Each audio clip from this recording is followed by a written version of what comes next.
Secretary General, distinguished guests, ladies and gentlemen.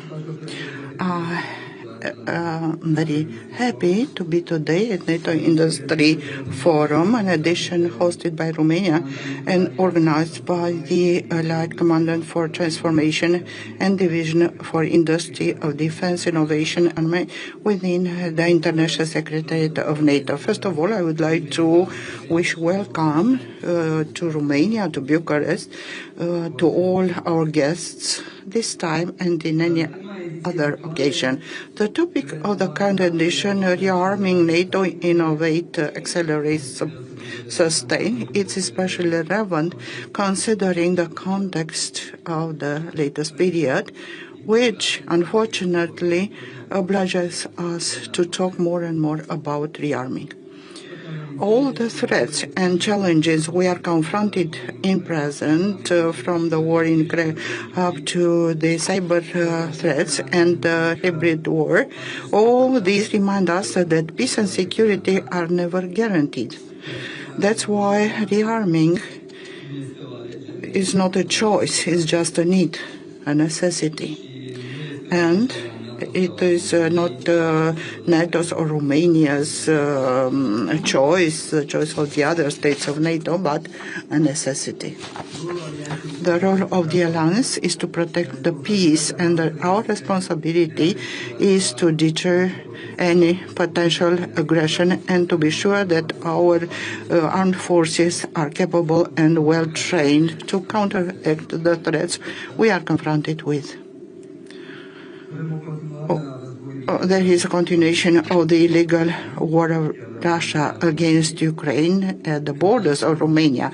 And for that, and for us, for the other allies in the eastern flank, and for NATO in general, the aggressiveness of Russia beyond Ukraine by recent intrusions of the Allied airspace and by diversifying the hybrid attacks is an additional evidence that we need to be prepared.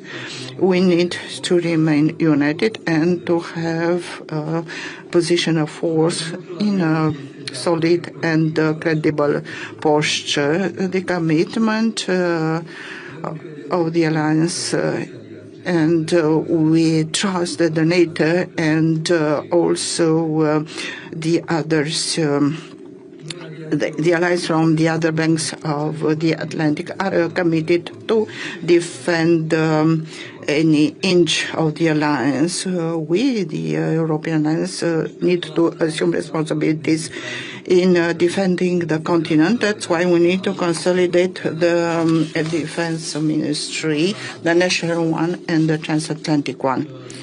And connected to that, for our guests, so I have the invitation to inform you about the Romanian defense industry, which has a very strong tradition. It has been neglected lately during the last years, but there is an extraordinary potential.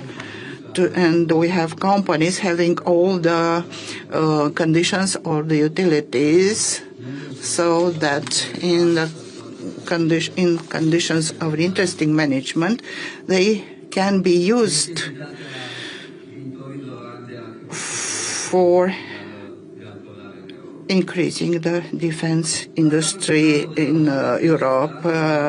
In NATO summit in Haga, we made the decision to increase significant investments in defense in order to reach 5% out of the GDP up to 2035. Romania has 2.24 in 2025 and will spend this money and will maintain the ascending trend, which is directly correlated with the security threats. But this decision represents only the first step in order to reach our goal. We need to have money, and we need also to spend this money in order to produce military equipment. And also a key element for providing a credible deterrence and efficient defense is to work jointly to manufacture the equipment needed by the Allied armed forces, to collaborate between states, between governments and private media for the defense industry that favors innovation and capitalize on the emerging technologies, and to have together with our partners the interoperability of the systems that we are using.